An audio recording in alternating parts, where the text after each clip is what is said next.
Hello मेरे शेर आज के इस क्लास में हम लोग इतिहास के कुछ महत्वपूर्ण क्वेश्चन लेके आए जो कि एग्जाम के लिए काफी महत्वपूर्ण है। तो आप इस वीडियो को पूरा देखना तो आपका 8 नंबर पक्का हो जाएगा। ये क्लास को पूरा देख लेते हो। देखो सभी क्वेश्चन आज हम लोग इंपोर्टेंट करेंगे इतिहास का। सबसे पहला क्वेश्चन रहेगा इटली के एकीकरण में मैजनी का क्या योगदान था। दूसरा क्वेश्चन रहेगा गैरीबाल्डी के कार्यों की चर्चा करें। तीसरा क्वेश्चन जर्मनी के एकीकरण में बिस्मार्क की क्या नीति था। देखो इसी प्रकार से कई क्वेश्चन रहेगा। तो चलते सबसे पहला क्वेश्चन की ओर।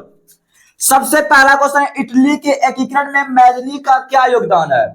देखो मेरे बाबू मैजनी ना बहुत ही अच्छे बोल सकते हो एक योग्य सेनापति था, लेकिन ये योगदान कैसे दिया था उसके बारे में यहाँ पे क्वेश्चन पूछा है। तो आपको लिखना है मैजनी ने इटली के युवकों में एकता की भावना, मतलब जो नौजवान सब था ना उसको एकत्रित किया ताकि एकीकरण करने में उसको सुविधा हो सके। मतलब नव युवकों में क्या कर रहा है, एकता की भावना जगाई। उसके बाद 1831 में उसने यंग इटली मतलब युवा इटली नामक क्या क्या संगठन स्थापित किया और उसने सिर्फ नौजवान को इकट्ठा किया ताकि इटली का एकीकरण अच्छा से कर सके। उसके बाद उसने क्या कहा, इटली को विदेशी शासन से मुक्त करवाने व एक स्वतंत्र गणराज्य बनाने का विचार फैलाया चारों तरफ। और आप लोग लिख सकते हो कि वे इटली के राष्ट्रीयता आंदोलन के वैचारिक नेता थे।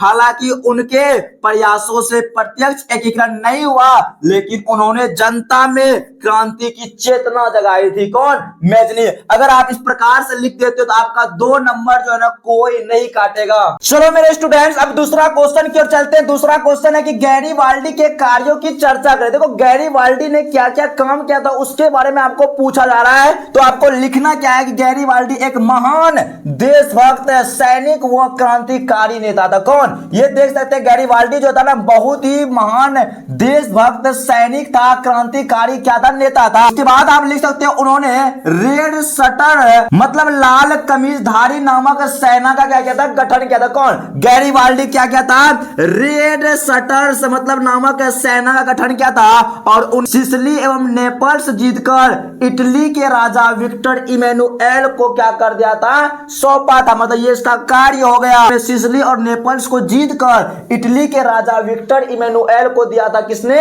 ये गैरीबाल्डी ने। उसके बाद आप लोग लिख सकते हो उन्होंने इटली के एकीकरण में व्यवहारिक और सैन्य भूमिका निभाया था गैरीबाल्डी। और गैरीबाल्डी अगर पूछेगा पेशे से क्या था तो आपको याद रखना ये पेशे से क्या था, नाविक था। ये क्वेश्चन कई बार बोर्ड एग्जाम में पूछा जा चुका है। उसके बाद अगला क्वेश्चन की ओर चलते हैं। क्वेश्चन नंबर 3 कहता क्या है, देखो जर्मनी के एकीकरण के लिए बिस्मार्क की क्या नीति थी। देखो बिस्मार्क भी जर्मनी के एकीकरण में कई सारे भूमिका निभाया था, जिसमें से आपको लिखना है कि बिस्मार्क की नीति जो था ना लोह एवं रक्त, बोल सकते रक्त एवं लोह की नीति अपनाया था। कौन? बिस्मार्क ने। उसके बाद लिख सकते हो उन्होंने 3 युद्ध करवाए थे। कौन कौन? फ्रांस के विरुद्ध युद्ध करवाए थे, डेनमार्क के विरुद्ध और ऑस्ट्रेलिया के विरुद्ध युद्ध करवाया था। और ये याद रख लेना कूटनीति, सैन्य शक्ति और चतुराई से जर्मन राज्यों का क्या किया था, एकीकृत किया था। कौन? बिस्मार्क। देखो मेरे बाबू अगर क्वेश्चन ये रहा ना जर्मनी के एकीकरण में बिस्मार्क क्या नीति था, तो सबसे पहली बात आपको याद रख लेना रक्त एवं लोह की नीति अपनाया था और उन्होंने 3 युद्ध कराए थे, फ्रांस के विरुद्ध, डेनमार्क के विरुद्ध और ऑस्ट्रेलिया के विरुद्ध। और तीसरा बात याद रखना कूटनीति, सैन्य शक्ति और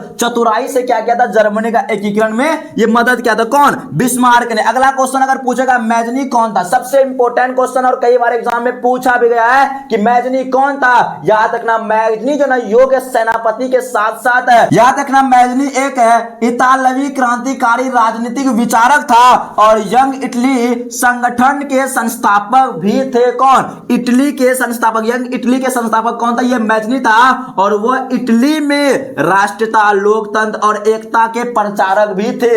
ये सिंपल क्वेश्चन और याद रख लेना मैजनी कौन था। मैजनी योग्य सेनापति के साथ साथ ये क्या था, राजनीतिक और क्रांतिकारी विचारक था और इसने यंग इटली और यंग यूरोप का भी इसने क्या किया था, गठन किया था। कौन? मैजनी। और याद रखना वह इटली में राष्ट्रीयता, लोकतंत्र और एकता के प्रचारक थे। कौन? अपना मेजनी। ठीक है, अगला क्वेश्चन की ओर चलते हैं। क्वेश्चन नंबर 5, देखो क्वेश्चन नंबर 5 पूछा जा रहा है, इटली तथा जर्मनी के एकीकरण में ऑस्ट्रेलिया क्या भूमिका निभाया। देखो बात करते हैं इटली और जर्मनी के एकीकरण में, तो ऑस्ट्रेलिया जो है सबसे बड़ा दुश्मन था। क्या था? दुश्मन था। याद रखना, ऑस्ट्रेलिया ने हमेशा ये कोशिश की कि इटली और जर्मनी एकजुट ना हो सके। हमेशा ये जो ऑस्ट्रेलिया है ना बाबू, इटली और जर्मनी के लिए बहुत बड़ा दुश्मनी का काम किया, एकजुट होने के लिए देता ही नहीं था। उसके बाद याद रखना, दोनों देशों के कई हिस्सों पर उसका नियंत्रण और प्रभाव था। किसका?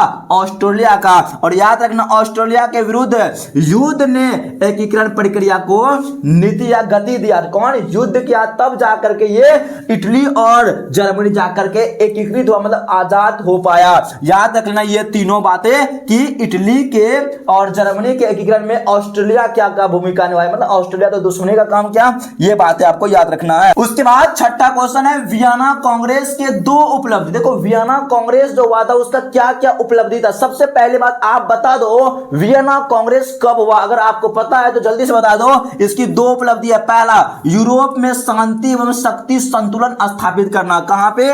यूरोप में शांति और शक्ति संतुलन स्थापित करना था इसका पहला उपलब्धि। दूसरा उपलब्धि याद रखना, पराजित नेपोलियन के बाद यूरोपीय सीमा निर्धारण एवं पुरानी राजशाही बहाल करना था। इसका मतलब पुनर्स्थापना करना था। वियना कांग्रेस का मेन जो उपलब्धि था पुनर्स्थापना करना। तो वियना कांग्रेस का हुआ था 1815 ईस्वी में ना, याद रख लेना। ठीक है, अगला सवाल की ओर चलते हैं मेरे बाबू। क्वेश्चन नंबर 7 कहा था कि जर्मनी के एकीकरण की क्या क्या बाधाएं थी। देखो जर्मनी के एकीकरण की कई बाधा था, जिसमें से सबसे पहली बाधा था जर्मनी जो है ना कई राज्यों में बटा हुआ था, जिसके कारण वहां पे नियंत्रण पाना संभव नहीं था। तो पहला याद रखना, 300 जर्मन राज्य थे जिनके नेतृत्व में एकता की क्या थी? कमी था। उसके बाद दूसरा, ऑस्ट्रेलिया और अन्य शक्तियों का हस्तक्षेप था वहां पे। कहां पे? जर्मनी में। आर्थिक, धार्मिक एवं सांस्कृतिक मतभेद था।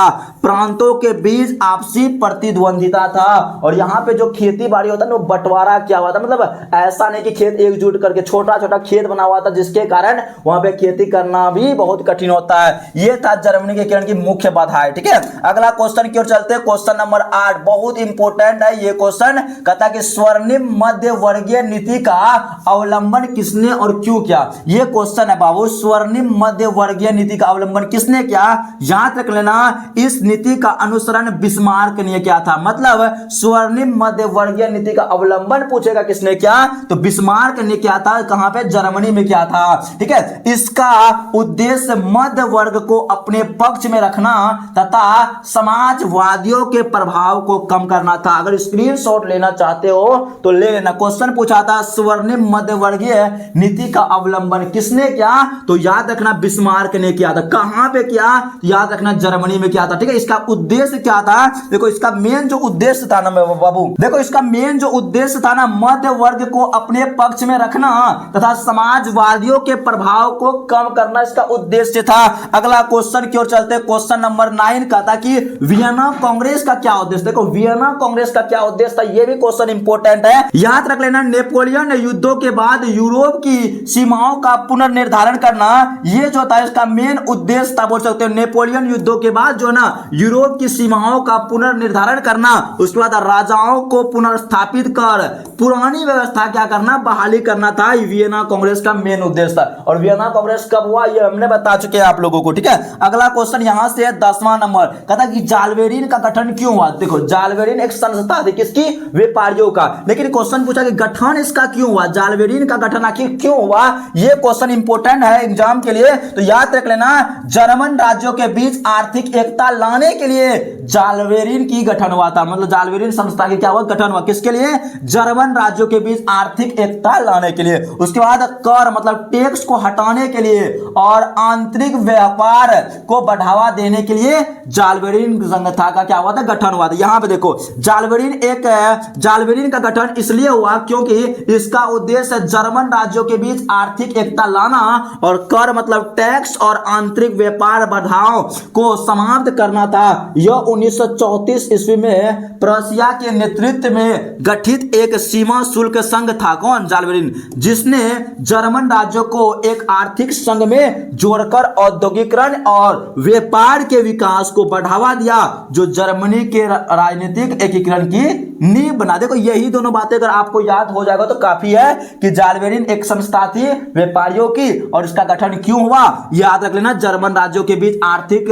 एकता स्थापित करने के लिए, और जो कर था और बात कर सकते हैं उसको हटाने का, और आंतरिक व्यापार को बढ़ावा देने का इसका मेन उद्देश्य था, या इसको गठन करने का मेन उद्देश्य था। देखो इसी प्रकार से हम लोग भाग 2 लेके आएंगे इतिहास का और इंपॉर्टेंट क्वेश्चन। देखो इसी प्रकार से इंपॉर्टेंट क्वेश्चन आते रहेगा इस चैनल पे, इसलिए हमारे इस चैनल को सब्सक्राइब जरूर कर लेंगे। तो मिलते हैं फिर नए जोश और उत्साह के साथ अगले दिन।